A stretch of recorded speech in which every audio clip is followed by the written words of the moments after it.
This is my husband, Chad, and we are the founders of Roolee. Thank you. By raise of hands, had any of you here heard of Roolee before tonight? Oh, yeah, that makes me so happy. Well, we are in no way experts, but we really do hope that you can learn something from our story to help you achieve your goals no matter what they are. So Chad and I got married in August of 2011 while we were attending Utah State. Woo-hoo. And I worked at a women's clothing store here in town called Bellamy Boutique. Does anyone remember when Roolee was called Bellamy Boutique? Hey, awesome. Well, I worked at it when I was going to college, and it was a women's clothing store. And at the time, the owner had two different locations. She had a location here in Logan, and she had a location in Ogden. And if any of you know how much work it is to own a women like a retail store, it's a lot of work. And the two different stores were a lot to handle. And she lived in Ogden at the time, so the Logan, it was really hard for her to get up to the Logan location. So she just decided she was going to close down the Logan store. So I still worked there at the time, and she approached me and said, I'm going to close this down. If you'd like to buy the remaining inventory I have left here, I really don't have room for it down in Ogden. If you'd like to buy the remainder of it and take over our lease, then and start your own, you can. And so we took a leap of faith and said, let's go for it. And that was really the beginning of our journey, and that's how we started. So we told her yes. Chad and I didn't even have close enough money to buy the inventory from her, so we took as many student loans out as we could. We did everything we could for the down payment for the remaining clothes. And she let us pay the rest over time, which was really nice. So that's where our journey began. That's how we got started. Is this on? They don't hear me? No? It's green.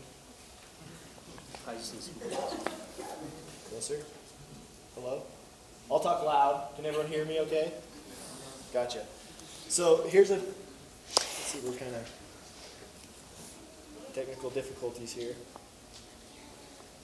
I'll walk over. So this is the night we bought the store. This was right after she left. This was, we were excited. We were like, what on earth are we doing? But we were excited, and this was the night that it all happened. I think we got it fixed. So this is how we were feeling on the outside. We were, like I said, we were excited. We were pumped. And then we went inside and we said, what are we doing? We walked back inside and there were all these clothes and all this stuff, and we were like, what have we just done? Yeah. So with my mom's help, if any of you have been into our store now, my mom's actually the one that makes our store look so good, and you know what I'm talking about if you've been in our new store. So with her help and with the remaining inventory, we did what we could to make it look the best that we could, and this was the very first day we opened. This is what the store looked like, and it's crazy to see how much has changed and how far we've come, but this was our very first day. So October 1st of 2013 was when we started. Totally. And I think there's a couple really good takeaways just at the beginning of our story that I think you guys can implement and hopefully be beneficial to you guys. But it says so much about the type of employee that Kylee was when she worked for Bellamy Boutique to even have the boss consider approaching her with this opportunity, right? So makes me a little bit emotional, right? Proud of her, right?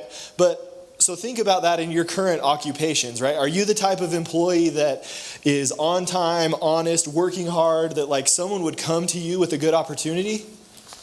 If you're not, that's something that you can do right now while you're in school and try to implement, is becoming that person. And it's not only at work, but even in the classroom. Are you the type of student that works super hard and people will notice that and professors will notice, and you can kind of have those types of opportunities. So I think that's something that is super good that you can take away from the beginning. And then also from the get-go, when we first took over the store, we talked about, what do we need to do different? Does anything need to be done different than it was previously run? And because Kylee was on the front lines of the business, she kind of knew what to do, but we always asked ourselves this question, and we've asked ourselves this question and kind of talked about this so many times in our business, but how do we create value for our customers in other ways besides price? Okay, because a lot of times the easiest thing to do would just be to lower the price and try to sell more and different things like that. But when you're putting in so much work into a business and all of those things, the last thing you want to do is compete on price, because I'm sure they've talked about this in all your business classes. It's the easiest thing to imitate, and it's not where the value's at. So one of the things that, like I said, Kylee was on the front lines, and she was interacting with these customers every single day, and she learned super quickly what they wanted. And as entrepreneurs, sometimes we're a little bit of like the arrogant personality, or we think that our way is such a good way and people should conform to that. But it's such a better approach to see what your customers really want and then try to adapt and really do what they want instead of forcing them to like what you already do. So when we first started, right out of the get-go, we started utilizing social media. So this is one of the first pictures that we ever posted on Instagram. Do any of you guys by chance follow Roolee Boutique on Instagram? A few people. Everyone should if they aren't, right? But anyways, obviously social media is such a good thing to market your product, but we used it a little bit in a different way of receiving real-time feedback from our customers. And we learned so fast the types of things that they liked and that they didn't like, based on the comments that they would give and all those things. So that was a way that we utilized social media right from the get-go. Another thing that we learned right off the bat is you've got to be adaptable, and also if you do something wrong, make sure that you fail fast and you fail cheap, right? That's a phrase I'm sure you guys have heard. I'm sure I heard that from Mike Glauser when I was here. I'm sure that's been talked about. But one of the things that we did, these jeans were like around $100, $120 retail, and nobody wanted them, right? We bought them as part of like the inventory package when we took over the store, but we learned quickly that nobody wanted those. So what we decided to do is we marked those down in a lot of things in the store. We marked it down to kind of blow out that inventory and liquidate some money so that we could have some cash to buy what our customers actually wanted. Like Kylee said, we didn't have a lot of money at all when we started this. We gave basically all that we had as a down payment for the store, and then we were relying on some kind of income to get that money to buy what they really wanted. So those are, you've got to be adaptable to what your customers want and realize when you do it wrong, that's okay, it'll happen. But just make sure that you hurry and bounce back and move forward, right? So just like Chad said, because I was on the front lines, I was working at the store, I was able to understand what the customers wanted. And when I would post on social media, I would, listen to those comments and what people wanted. And this is actually the response that we had our first Black Friday. We had taken over the store. We'd been 2 months into this, and this is the response that we had our very first Black Friday.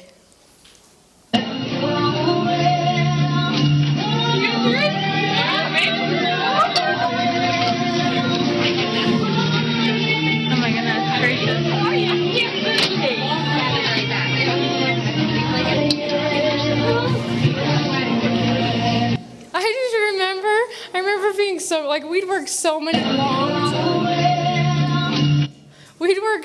long, hard hours. Like, we were still in school, still unsure what we were doing.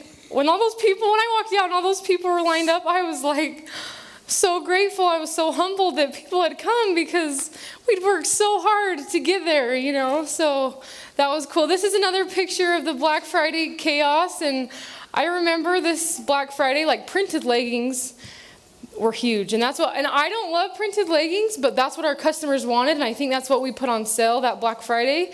And so just like Chad said, by listening to our customers and figuring out what they wanted, you find success. With that,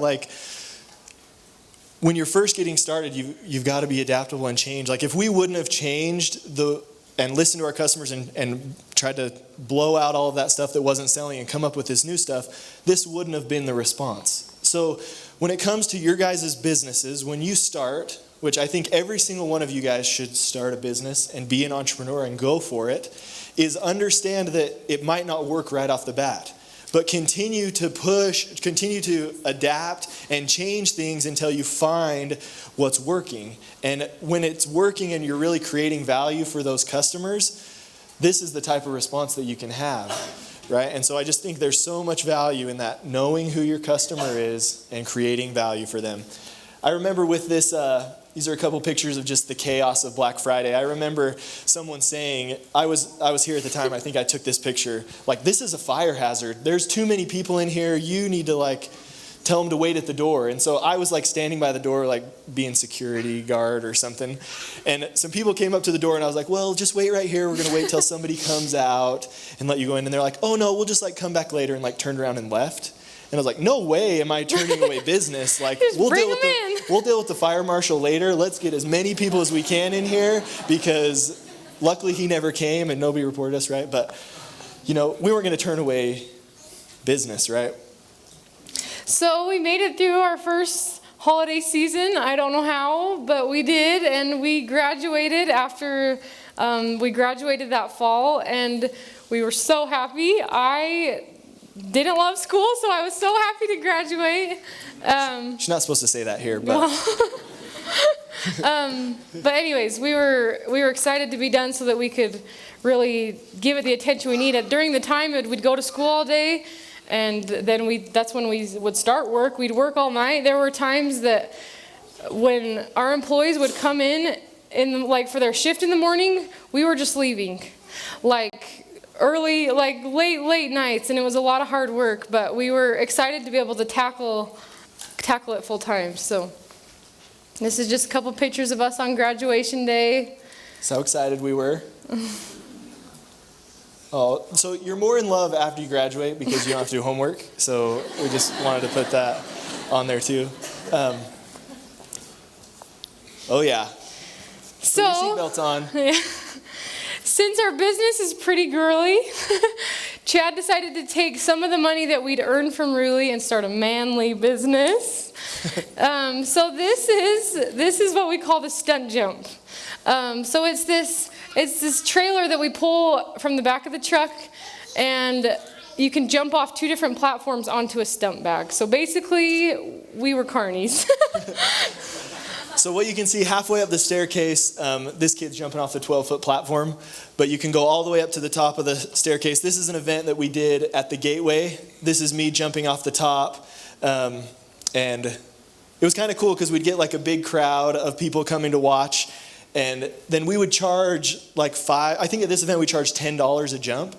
And one of the things that was so cool about this business is there wasn't a variable cost. Like, it didn't cost us any extra to have an additional jumper. Once we paid for our booth space and like the insurance of the event, each jumper was just profit. Once we got to that point, it was $10, but it didn't cost us any extra, right? So this was a super cool, I don't know, I thought it was fun for a while. We kind of got burned out we did the state fairs, we did all of those things. This is Spider Kylee. So this was Kylee jumping off of that. Hey, it never got old. I jumped off that thing a lot of times, and it gave me a rush every time I jumped off. So we've always kind of been that entrepreneurial mind. We're looking for ways to start a business or do different things. This was something that I wanted to do. I worked for the company that sold these, and I saw how well they were doing, and then decided to buy my own and start. So that's another takeaway that you can have is, I remember hearing that when I was in the business school too, is you should go work in an industry where you could see yourself working or that you'd like to work, and then look for opportunities inside that industry. So in both of our scenarios, Kylee worked in a women's clothing store, right? She found opportunity there and made the best out of it, right? I worked in this industry, found some opportunity, went for it. It was a short run. We did this for 2 years and then sold it last spring. However, that's the type of mentality that you've got to have. And even if you're not starting your own business, there's so much value in solving problems and being innovative in your current employment, because that's the type of personality you're going to have to be an entrepreneur. And then also you create so much value for the company that you're working for. So that was a fun little run. This was the time we came up to Utah State. We were carnies, entrepreneurs, when we did the, I think that was for E-Week, one of the times. But so this is just one of our late nights. We were getting ready tell for how happy Kylee looks right here. This was taken at 4 a.m. after we'd worked all night. Yeah, we were getting ready for a sidewalk sale. All these racks over here we were just getting ready to push them outside and get ready for a sidewalk sale. But it was a lot of long, hard hours. So that's just another thing. When you first get started, you've got to put in the work. It's so much work, but it's so worth it, and it's so fulfilling to be able to work for yourself and know that those long hours that you're putting in are so beneficial and needed at that time. This was taken at 6 a.m. after we'd worked all night trying to get some new product. You can see McDonald's, whatever we could to stay awake. A lot of late night McDonald's runs. But again, so with this, one of the things about Kylee and I is we always want to do our best. And one of the things that we realized quickly was with this store, with the brown, permanent, dirty carpet, and it wasn't really the style that we wanted to go for our brand. And in building a brand, the way that it looks and the feel of it is a lot of that, like we talked about, value that you can create. So we decided that it needed a makeover, right? So here's a picture of us. It was after you want to tell this part about? It was after a women's night out event. It was conference weekend, and we had a big sell that weekend. And as soon as the doors closed, we brought our family in. We cleared out the whole thing, and we ripped up that carpet. I was so excited to get rid of that carpet. But we painted the walls white. We put in wood floor. We wanted it to be a place that represented our brand, and that's what we tried to do with the space that we had at the time. So that's And again, with this, you have to do it one step at a time, right? Like if you've ever been in our retail store now, it's quite spectacular compared to this, but we couldn't have started like that. It wouldn't have been feasible. It would have been too expensive. And so that's just something that's so important. We'll talk about a little bit later, is just starting small and understanding that small growth is okay and little changes at a time is good. Another concept that I remember learning while I was here at the Huntsman school is that you want to grow like an evolution, not a revolution, where you jump out with all this new stuff, right? Because it kind of shocks the customer a little bit. But so we did this. So again, this was what it looked like before. It's not the best picture, but it's what it looked like after. We redid the floor, painted the walls. Here's a picture of Kylee being a good sport when she was pregnant with Milo. Putting the store back together, but kind of the way that we wanted it to be, right? And then? So then, actually, Milo's here. We had little Milo, and Milo, you hold her up. This is our she's 2 years old, and having a baby, it rocked our world. Like, we thought running a business before our baby was hard. It was a lot of work having a baby, but we wouldn't change it. She's our whole world, and I can't even look at her. But we're so grateful that we get to be parents. And one of my favorite things about being an entrepreneur and about owning my own business is that she gets to be a part of our everyday. We take turns with her each day. She's right there. She comes to the warehouse with us. She's part of our everyday. Last night when we had Roolee, we had Roolee, our slides up on our TV, and we had the Roolee slide up, and she's 2. She can't read, and she looks up at it and she says, "Roolees!" It was so cute. So I had her chanting, "Roolee, Roolee." But yeah, we're grateful to be parents, and it's harder. But we wouldn't change it for the world. So. And it's so cool to, like she said, being able to have her part of our day. And like, you guys are students and you're just starting your careers. You can build the career that you want. I remember thinking when I was in college, like, I love spending time with Kylee, and we didn't have Milo at the time, but so when this opportunity came up of being able to work together was such an amazing opportunity that we jumped on, because we wanted to be able to create our own future, and being able to work together, that's not something that you get usually if you just go get a job, right? But being able to create your own future, and there's so much value in that, and the relationships that you can build. And again, being able to spend time with Milo has been so great. So like Emmy mentioned, we were recognized at the Utah Student 25 right after Milo was born. So this was before we launched a website, so all we had was our retail store. And we were lucky enough to have both of our businesses honored. Of course, Kylie's beat mine, of course, right? Just kidding. But we got 12th place and 3rd place at the Utah Student 25, which is where they recognized the top student-founded businesses in Utah. But again, listening to our customers led to the next step in our venture. Yeah, I remember before we had our website, and I remember once I'd post a picture on social media, because at the time, the only people out of town, the only way they could order our clothes was to do a phone order and call on the phone. And I remember before we had a website, we'd post a picture and then our phone would just start ringing. It would go off the hook and it would just ring until sometimes stuff would sell out. And building a website is something we knew we needed to do, but it was kind of like that beast. We were unsure how to do it, what to do, and but we knew we needed to do it. And so this is with my photography, and Chad built us a website. This is what it looked like the very first day that we launched Roolee.com. And this was also when we transitioned from Bellamy Boutique to Roolee. That was one of the things that kind of held us back, was we wanted to come up with a new name when we launched online. That was part of the agreement when we bought the previous store, is that if we ever sold online, we needed to change the name. But coming up with a name was impossible. And actually, a lot of people wonder what's Roolee, where did Roolee come from? And so what it does come from is when I was growing up, my dad called me Roo. I played a lot of sports, and I always knew my dad was in the stands when I'd hear Roo. And my name's Kylee, Lee. And I remember one night we were brainstorming ideas and coming up with a new name. This is really hard. I could name a child, but a company, it was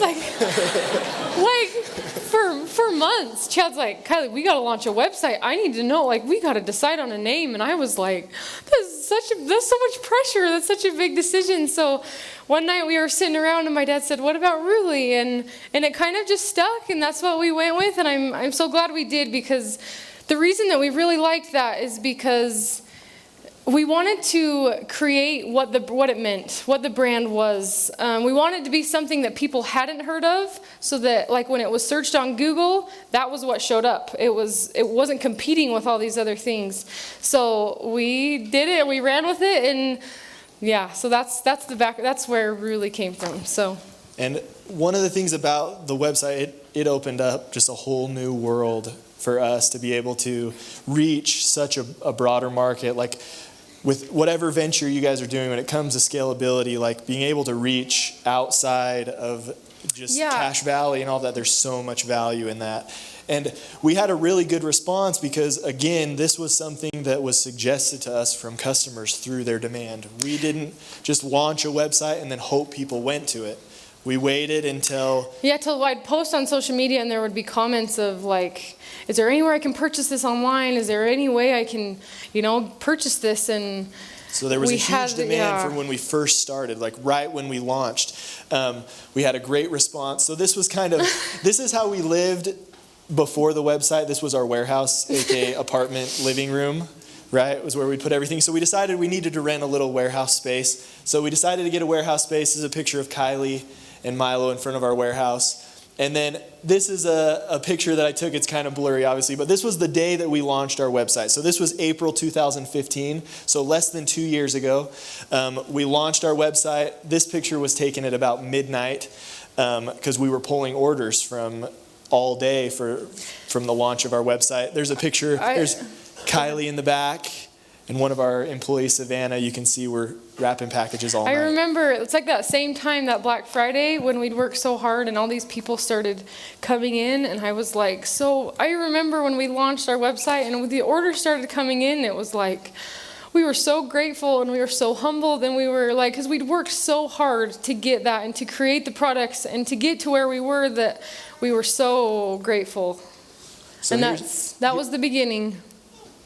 Here's a picture of our first run to the post office. We loaded up the back of the truck with all the orders. I think there was a couple runs that we had to do that day, but it was just so cool to see that response, because again, we were giving something that our customers wanted. We were fulfilling their need. They wanted our clothes. We came up with the website. Obviously, that's kind of a basic concept, but we did it that way, right?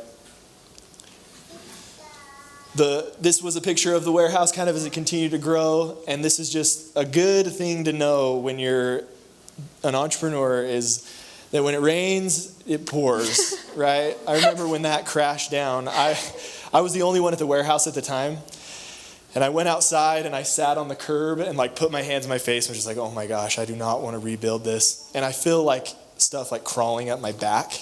And I like looked down and I sat right in an anthill and was like totally covered and was just like, are you kidding me? So I went and I shut that garage and I went home and said, I will come back tomorrow and fix that shelf. So the next day I had But you have days like that. You have days where you're just like, I'm just going to go home. I'll come back tomorrow and we'll start again. Seriously. But we just kept filling this warehouse until it was like to the brim. Right? And this was some of our beginning days. I remember when we started, Chad and we shipped the packages. We responded to customer emails. We did the returns.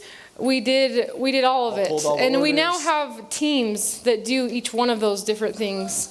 But in the beginning, we'd take Milo to work with us, and I'd have to take nursing breaks. We'd have to just make it work. But I feel like those growing months are really what it's like super important to like getting us to where we're at, right?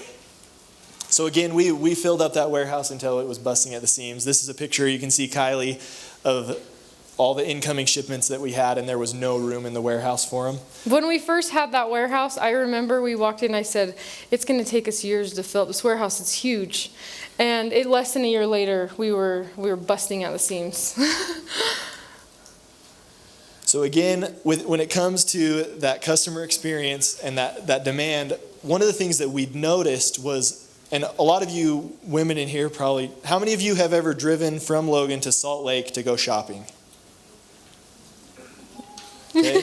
So if you're willing to drive an hour and a half for a shopping experience, right, there's obviously some kind of demand there to go school shopping or whatever it is. So when we had grown out of our store that we'd kind of shown earlier, and we decided that we wanted to build our own store, kind of get into the real estate side, but then also create a store that was what like our brand really represented. But then also with in mind that shopping experience that so many of our customers would drive all the way to Salt Lake to get, we wanted to kind of imitate that and bring that to Logan so that they could come to a nice store here in Logan. They wouldn't have to travel so far and feel good. Like we were talking in our in the networking part of this, is one of the ladies or the girls that was there said, when I go into your store, I feel so happy. Right? And that's exactly what we want to create with our brand and with this new store. So we've tried to do that since the beginning. We wanted it to be bright in there. We wanted it, even if you didn't find anything, for you to leave happier, for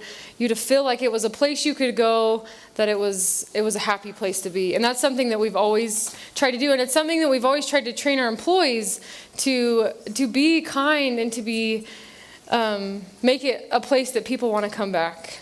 Totally. And this about put us under, not just financially, but like the battle of trying to build the store while our online website was growing and managing the store and running a business and making all these decisions on the side. Ask Chad if he's going to build anytime soon. It was crazy, but it's since paid off. This is a picture of me and Kylee and Milo with the finished product. Have any of you guys been to our new store behind Big Lots? Woohoo! Nice, a few of you.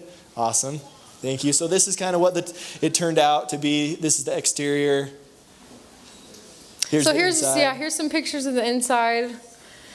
This was right before we were about to do our grand opening. These were a couple pictures from that. And if any of you have been into our new store, you know what I'm talking about. But my mom, she's actually here. She's the one that makes our store. She's got a magical touch, and she merchandises the products, and she does such an incredible job. And we couldn't do it without her. I actually want her to stand up so we can give her a round of applause.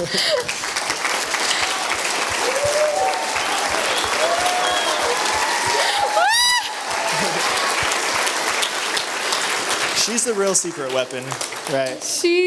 We couldn't do it without her, and she really is. She's what makes our store look so incredible, and we're so grateful for her.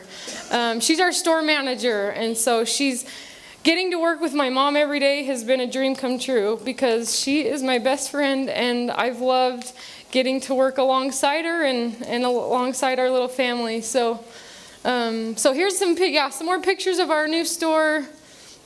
Like we said, we have big windows in there. There's a lot of light. It's white in there. We want it to be an upbeat place to be. And these girls have the eye. I remember when they bought these crates, I was like, what are we going to do with these crates? They just piled on the ground.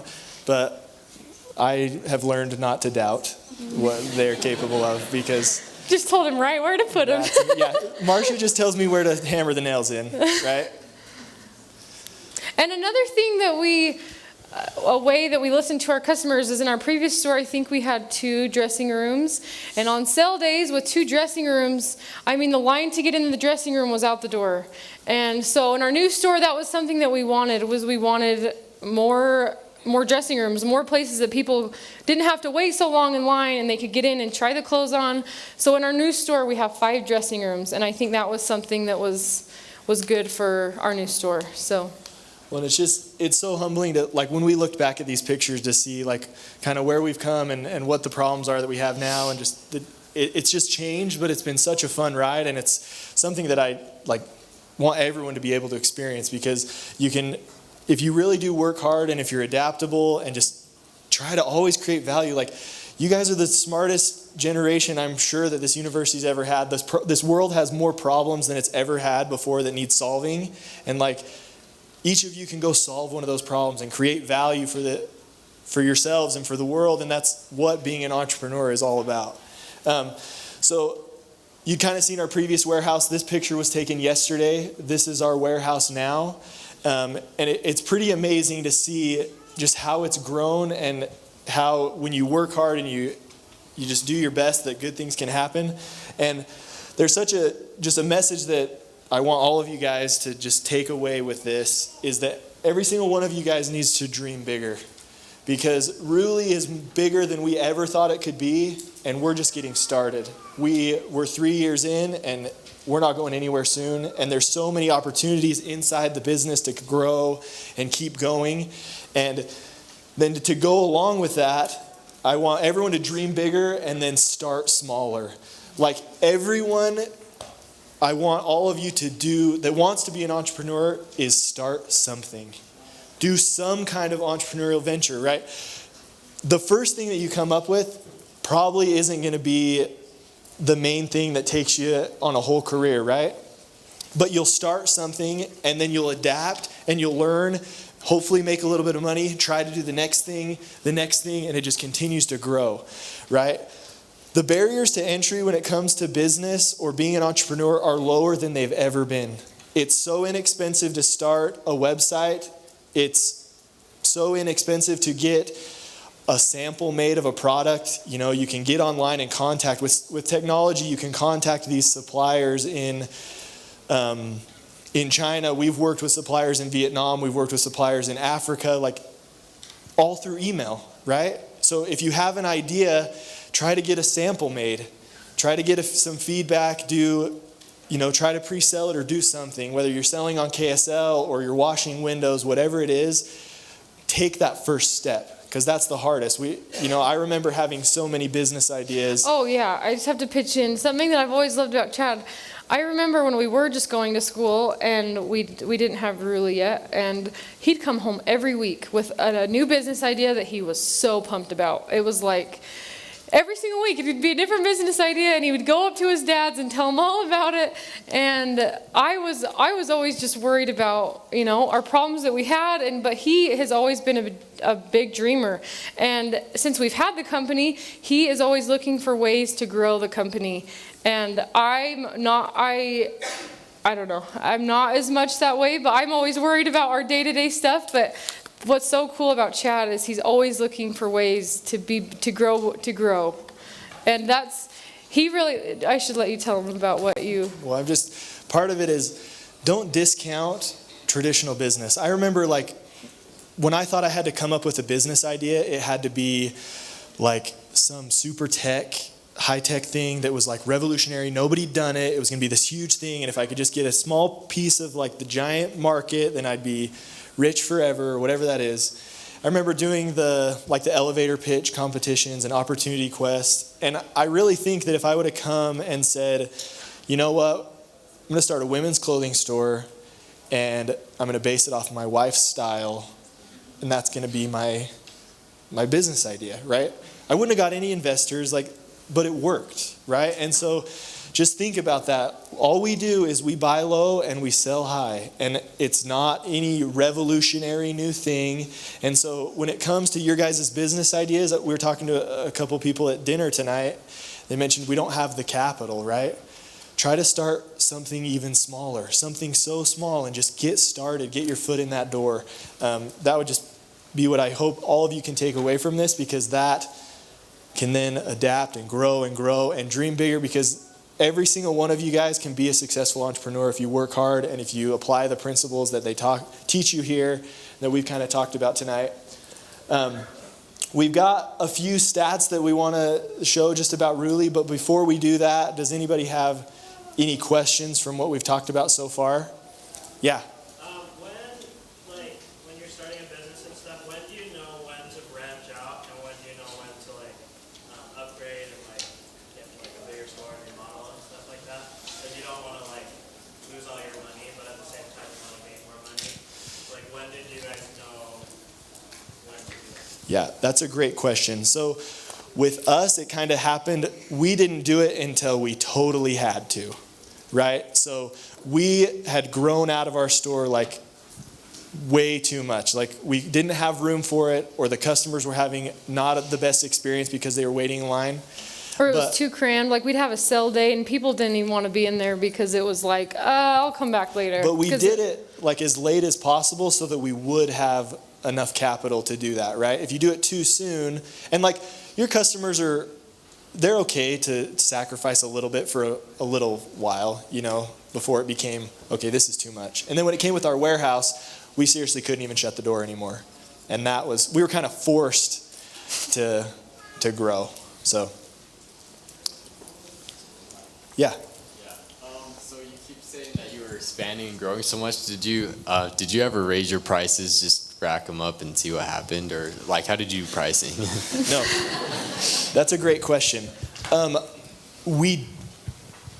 On some products, yes. So when we first started, we would just do a certain percentage increase or whatever, or from what we bought it. But then we started doing a new strategy of, okay, let's forget about what we bought it for. What can we sell it for? What can we sell it for, right? And that was usually a higher price than if we would have just done the one-size-fits-all math to that.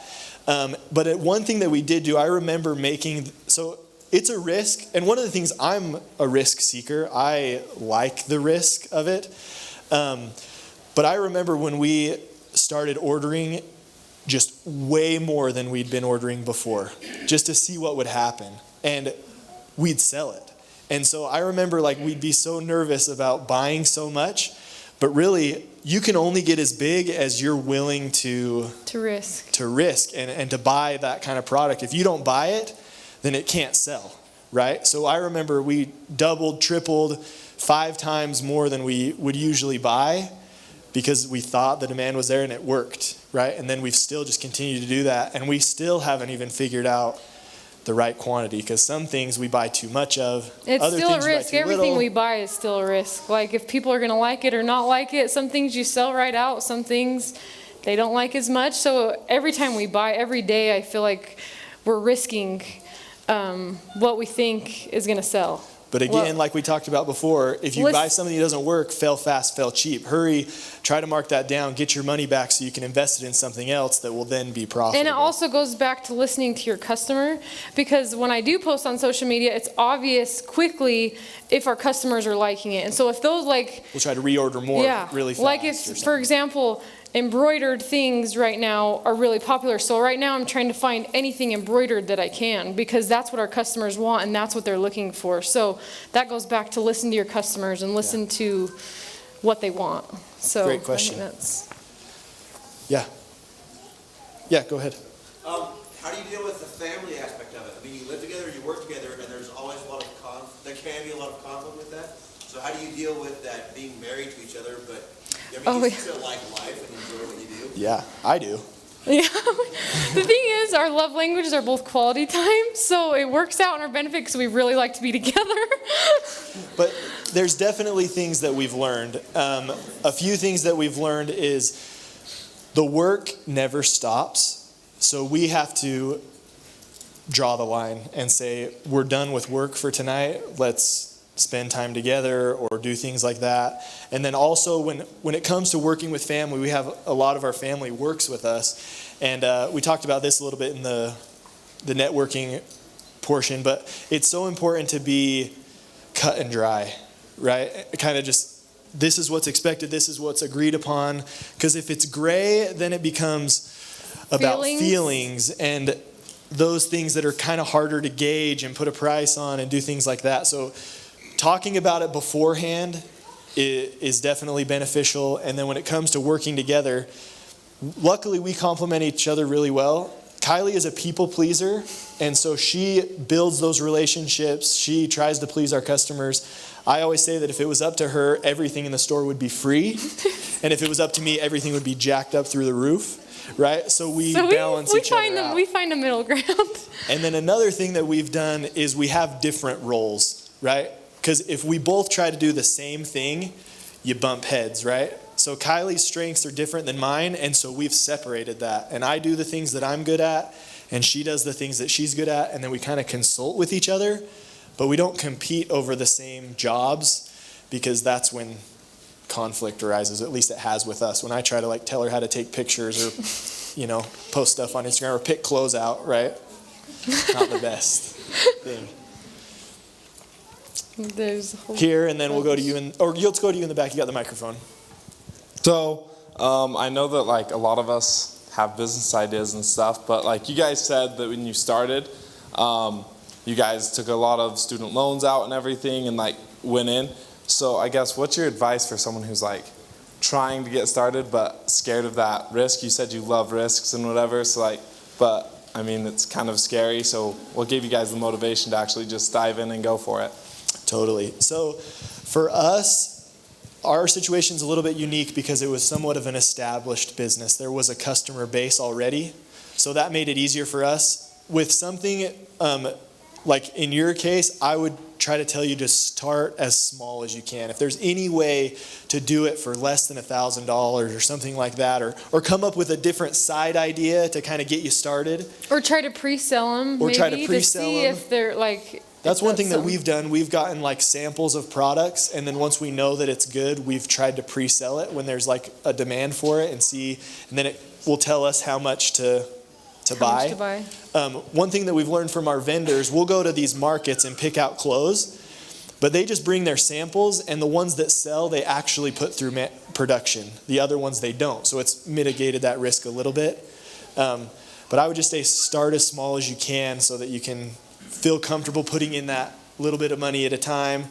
And then I remember saying to Kylee and I, Kylee would talk, if we lose everything, where are we at? Exactly where we started. So, later on in life, it becomes more of a risk with kids and a home and all of those other expenses. But when you're in school, hopefully the risk is a little bit lower. And it's not going to get any less of a risk later down the road, I don't think. So, don't know, but hope that helps. So I actually have 2 questions, if that's okay. Yeah. My first one is about your photos. Did you have to take pictures of yourself? friends, models, or something like that? When we started? Yeah, so when we started, I was the model and Chad would just take pictures of me. So we'd just go when we had the time, and it was like, all right, throw the clothes in the car and let's go. We'd go to the side of the building and she'd throw it on and we'd take a picture and she'd take it back in and put it on the rack to sell. Yeah, so that's how we started. I don't really like being the face of it anymore. So, and we've been lucky enough. For models, we've used employees that we've had, and my sisters have always been really good to model. Still to this day, I still have my sisters help be the models. So we've been lucky in that aspect. I have never had to do a model call or anything because I've had employees and family that we've used. So does that help answer your question? That does answer my question. My second one, you don't have to answer it if you don't want to, but you mentioned taking out student loans. How long did it take you to pay back all of those student loans that you took out to start?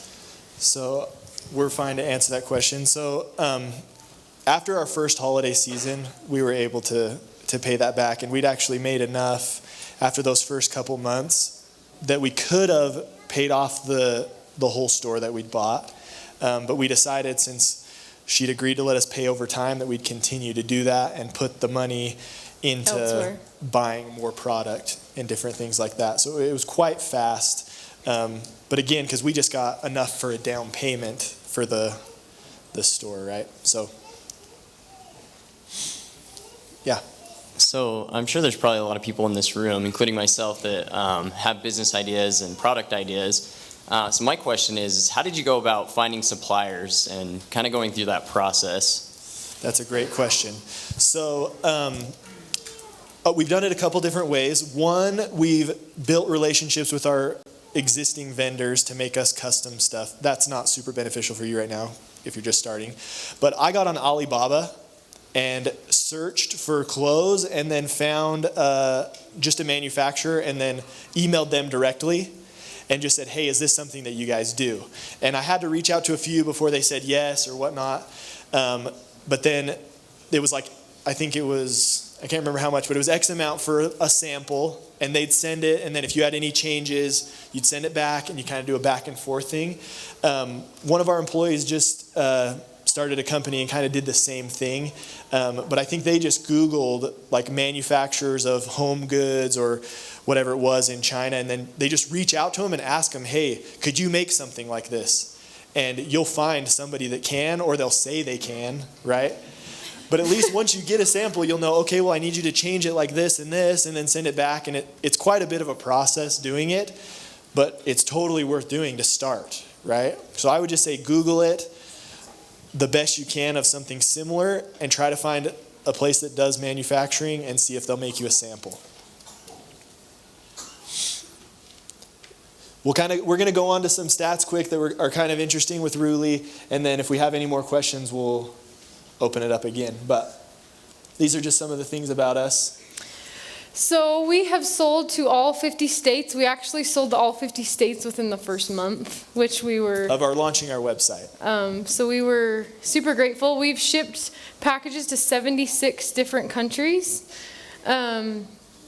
Our website has had over 1 million unique visitors. So people that have come and visit our website, we've had over 1 million people come. Well, and if you think about the power of that, think about if you had 1 million people walk into your retail store, right? That's so many people, right? And it's just with online, you just have such a bigger reach with that. We have 115,000 Instagram followers. We currently have 28 employees. They're actually, some of them are here. You guys should stand up if you're an employee. Come on. The hand raise, we'll give them that. Go ahead. So this is an interesting stat. So when it comes to social media, Instagram's always been our main thing, but just recently, Pinterest has passed Instagram as the #1 referral to our site. And an interesting statistic is between 750,000 and 1 million people see a Roolee product on Pinterest every single day. And so it's just so amazing to see how that's grown and how the upside of Pinterest, how it just can go viral is quite incredible. Right now, Roolee averages about 10,000 daily visitors to our website, and we ship around 300 packages a day. And again, that all started Kylee and I doing all of those things, and now we have a whole 28 employees that do that. And it's all been because of the relationships that we've built with our customers, the word of mouth that's happened, the adapting as we go and really trying to create value for our customers. So those are some interesting things about us, but that's everything that we have. If you guys have any questions, we'd be happy to answer anything else. There's one back there. Oh. Now that you've had some success here, are you looking to expand anywhere else? I want to, but I don't know if it's so much work, right? And I think eventually, right now we have some other things that we want to do to grow the business that we already have, kind of expand our product line a little bit into doing home decor, baby. Some maternity We have stuff, some maternity and nursing dresses. friendly clothing coming out and kind of do that. Right now, we feel like we can reach, we're trying to reach online right now. We're trying to grow. Yeah, it's just if you only Online have more. so much money to invest, it's worth investing in online right now compared to another store location. However, I think And I'd have to it could clone my work. mom like another few times if I'm going to expand. But yeah, great question. Hopefully someday.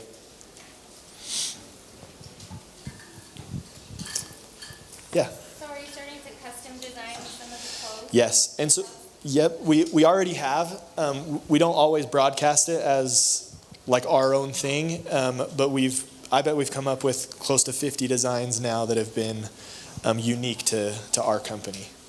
And a lot of it has been, those relationships we've built with our vendors, just saying, hey, I kind of like that, but tweak it like this. And then they'll make it for us, and it'll be specifically. And that's something I really For enjoy. us. I enjoy doing that, but it is a lot of back and forth. Like it takes a long time to get something and then get it made, and it takes months. And so it's. And they never take the right notes. I They feel like- send it back, and it's like, that's not what I was talking about. Come on. I feel like if you want like stuff for winter, you got to start like now to get stuff for the fall. So you really have to be on your game about down the road. So. But yeah, great question. Yeah, go ahead. Okay, so I'm thinking about like social media. I don't know a whole ton about like strategy and stuff on social media, like marketing and stuff. But what I'm wondering is, do you start the process by making the product first, or do you make like numerical goals? Like I'm gonna try for this, I'm gonna try and get this many followers or this many like coming to my site to make this much. Like how much of this math affects or this product design? How much of it affects your social media strategy? That's a great question. So, in my opinion, I would do the product first, because trying to come up with something and telling them that's why they should follow you might be a hard way to get them to follow you, right? But if you've got this idea or just saying, or do a Kickstarter, once we pre-sell this many, then we'll actually put it through production. But I think getting a sample of it is a great way to start, or at least a concept drawing of it or something like that to start, because then you've actually got something and a reason for them to want to follow you, not just a idea. Because just fake it till you make it. Say it's coming. You've got it going. People believe you. Okay, I think time is up. So we want to thank you guys Guys. again